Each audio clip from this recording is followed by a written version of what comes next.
I'm Sarah Gray. I'm a strategist on the Planning Resources Group here at Harmon Media. So let's dive into the key trends we will be discussing that will shape the video landscape for 2025. First, let's take a look at fragmentation. The TV landscape has expanded significantly. There are so many channel options now and platforms available that fragmentation presents both challenges and opportunities. Now, while it's not necessarily new, AI and personalization is still very important to the industry. AI is changing the game in video content, with personalization now driving deeper engagement. And finally, we have sports. While traditional live sports viewership is seeing a decline, the streaming space is booming.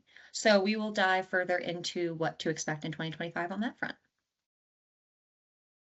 So before we hop into this section, I wanted to go over some of the terminology we will be discussing, which I'm sure you all know, but it's always a good reminder to see which platforms fall under which category as we discuss our trends here.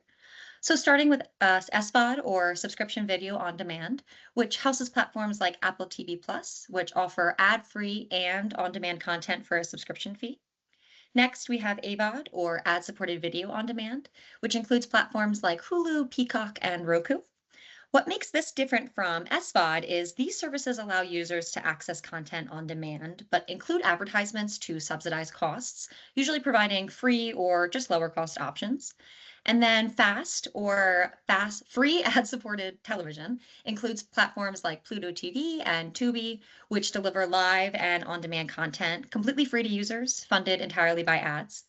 These are great for reaching cost conscious audiences. And the last official term I will share is the VMVPDs of the world, or virtual multi-channel video programming distributors, such as Hulu Plus Live TV and YouTube TV, which pretty much replicate traditional cable bundles in a digital format. So they offer live programming alongside on-demand content. And finally, we have our hybrid platforms. These are very much considered evolving models like Netflix, Hulu, and Disney Plus, which mix subscription and ad-supported tiers. This is nice because it gives flexibility for users in their preferences, but it also doesn't drive away a user completely from a platform since there's usually something for every budget. As we look into the evolving landscape of overall TV and video consumption, we see a clear trend of fragmentation. Linear TV, which includes broadcast and cable, now accounts for less than 50% of total TV-based video usage. Going a bit further here, broadcast is at 23%, while cable leads slightly at 26%. The real standout here is the growth of CTV, which has risen from 36% in 2023 to 41% in 2024, which is incredible growth for a 12-month period. This just goes to show the increasing dominance of streaming platforms in viewers' daily habits. What's particularly interesting is this shift within the streaming place itself. We're seeing platforms like YouTube, Peacock, Tubi, the Roku channel making big gains in the amount of time people are spending on them compared to just last year. This tells us that audiences aren't just shifting to streaming, but they're also branching out and exploring a wider range of services. So the right side of the slide here gives us a detailed breakdown of specific platform usage, with YouTube and Netflix remaining leaders in streaming. But it's definitely worth noting the incremental gains of platforms like Prime Video and Peacock, which are growing in this very competitive space. So this slide shows how time spent with video platforms varies significantly by age group, specifically in Q3 of 2024. Starting with the youngest demographic, adults 18 to 34 show that 57.6% of their weekly hours, video hours, are spent with CTV. Digital video also plays a big role here at 25.7%, but linear and time-shifted TV make up only 16.5%, which just goes to show the younger generation's preference for digital content over traditional TV. But if we look at the adults 25 to 54 segment, the share of time shifts slightly. CTV still holds the largest share at 49.6%, but linear and time shifted TV gets some more love, rising to 31%. And then on top of this, digital video sees a slight decline compared to the younger group at 19%. This group is considered a transitional audience since they blend the traditional and streaming viewing habits from older and younger generations. And then finally, for adults 50 to 64, the story definitely changes. Linear and time-shifted TV dominate, accounting for 58% of their weekly hours. CTV drops all the way down to 32%, and digital video is very minimal at just 10%. So these stats show that older audiences are much more entrenched in traditional TV consumption, but honestly, CTV is still making its way through the woodworks, which is worth noting. So looking at the left portion of the slide, we can really see the high adoption of video streaming services among adults 25 to 54 with household incomes of 125K or more. 91.7% of this audience reported using at least one video streaming service in the past 7 days. This is near universal engagement with streaming platforms in this affluent audience. So when we look to the right side of the slide, we see how usage is fragmented across multiple providers. Netflix definitely leads the pack with 71.7% of users watching any at all in the past 7 days, followed by Prime Video at 58.9% and YouTube at 54.3%. These top three platforms, along with the other platforms included in this chart, show the dominance of both subscription-based and ad-supported models within this group. I think the key takeaway here is really the overlapping and fragmented nature of these streaming habits. Consumers are engaging with a mix of subscription, ad supported, and just free services, especially as we break down each streaming type. It continues to show just complex audience preferences. Going off of that, let's take a closer look at cross usage patterns of major streaming services in the US. This table shows the percentage of US households that subscribe to two streaming platforms to see the percentage of users overlapping with each other. So for example, the chart can tell you how many Netflix subscribers are also subscribed to Hulu or how many Disney Plus subscribers also have Prime Video. So diving into how to read this chart, the rows represent one streaming service and the columns represent another. So to find that overlap, we have to look at the intersection of a row and a column. For example, if we look at the Netflix row and the Prime Video column, 73% of Netflix subscribers also subscribe to Amazon Prime. Again, we can find the Hulu row and the Disney Plus column showing 65% of Hulu subscribers also subscribe to Disney Plus. The diagonal cells are blank when a service overlaps with each other. For example, Netflix with Netflix, which obviously doesn't work. I love this chart because we can identify patterns of co-subscription and understand which services are often bundled together by households. Here we're seeing some interesting shifts in streaming behaviors, especially around service stacking or the number of services households are subscribing to. In 2023, stacking definitely hit its peak with the average household subscribing at 10.9 services.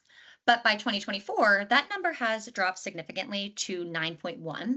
That's a pretty big decline, and it signals that people might be reassessing how many platforms they actually need. So when we break it down, paid services followed a similar pattern, growing slightly in 2023, but then dropping to 5.7 services in 2024. It's clear that cost is playing a pretty big role here, with households focusing on just a few must-have subscriptions. At the same time, non-paid services saw a bump in 2023, but have now leveled off. They're still a big part of the mix, but they're not growing as quickly as before. This shows a big shift since households seem to be prioritizing fewer, more valuable services instead of just subscribing to everything and anything. So throughout the section, we've discussed paid and ad-free service options. This chart's actually going to show us the hybrid plans, which are offering both ad-supported and ad-free options. We can see here that hybrid plans have actually become the standard for almost every major streaming platform at this point. So let's start by looking into the ad-supported tiers. Amazon Prime, Peacock, Hulu lead the way with significant shares of ad-supported subscribers, with Amazon leading the pack at 80%. Looking at platforms like Paramount Plus, Disney Plus, and Max, their ad-supported shares are slightly lower, but definitely still substantial. Even Netflix, which introduced its ad-supported plan more recently, has gained traction, at least enough to be included on this chart. Although with their recent change in subscription prices, we might see a different statistic this time next year. This shift towards hybrid models show that while some consumers still value the ad-free experience, affordability is becoming a major driver of subscription choices, especially considering how sticker shock consumers are feeling recently. So overall, the trends we've explored today for video fragmentation show a clear evolution in the video landscape. We are seeing audience preferences are shaped by increasing flexibility, affordability, and variety. As the industry continues to shift, understanding these patterns will be key to staying ahead and effectively reaching viewers where they're actually watching. Thank you for your time, and I'm going to pass it over to Lisa to discuss AI. Thanks, Sarah. So we know AI is a hot topic that we've been hearing about within the trades, various news outlets, as well as in this presentation. But specifically for the video landscape, we see it having a significant impact within the industry. So I'm going to walk you through a little bit of how it works for video. We see here in the visual several advantages for AI use within media, and I'll just touch on a few. First, we had this idea of enhanced content discovery. And what that means is just that algorithms are used to analyze user preferences and behaviors, and in turn suggest media content that aligns with these insights. And this leads to a more personalized user experience. For the third point here, we see advertisers can monetize strategies. So we know if viewers are having a better user experience, they feel ads are less intrusive and therefore tend to have higher engagement. And that enhances the effectiveness of advertising campaigns. And this idea of effective content monitoring is key.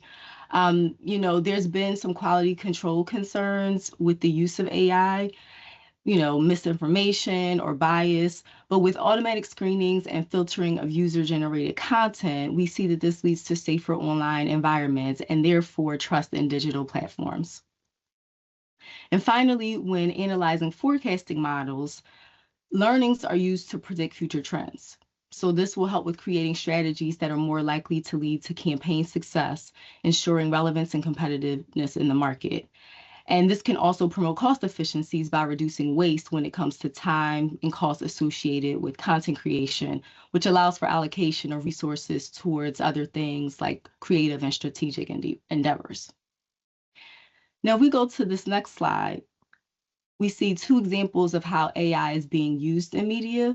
So not only are the digital native companies like Amazon using AI, but also legacy network conglomerates such as Disney. And with Disney, they utilize Disney magic words for contextual targeting. This is where they align ads with key moments in real time. And they found that this creates deeper consumer connections as well as stronger brand loyalty. Now, here with Amazon, we see that they're using AI for shoppable ad placements, and they use it to lock in on key audiences and create opportunity for higher user engagement. Now shifting to sports. So live sports has been the anchor for the TV viewing experience for some time now, but over the years, we've seen an evolution in how it's consumed. So while viewership overall remains steady, the way people are watching or consuming it is changing. Traditional live sports viewing is declining while digital consumption is on a steady uptick. And we see here in this visual that the number of digital live sports viewers are expected to hit over 127 million within the next 2 years, while linear TV viewing is expected to drop to 75 million. So the number of people who watch live sports via traditional TV continues to shrink. We just discussed that. However, heavy sports watchers are abundant in the cohort that's still paying for cable or satellite TV. Despite the influx of live sporting events to streaming, most sports do still run via linear television. For example, last year, 42% of NFL games were exclusive to linear TV, while 7% were only available on streaming platforms. And we see that time spent is still at that 70-30 split, linear versus streaming. So we've touched on how digital streaming sports viewership is up, and that's due to the availability of live sporting events airing on a variety of streaming platforms. And we see here several examples of where that is taking place. So for example, Netflix aired 2 NFL games for the first time on Christmas Day, and it will begin airing sports adjacent WWE programming later this year. And then Prime Video will soon add NBA and WNBA games to its sports portfolio, which already includes NFL, MLB, and select NHL games. Now, if we go to this next slide, it gives us a visual where we can watch all major league sports across streaming as well as linear, and also inclusive of NCAA football and basketball.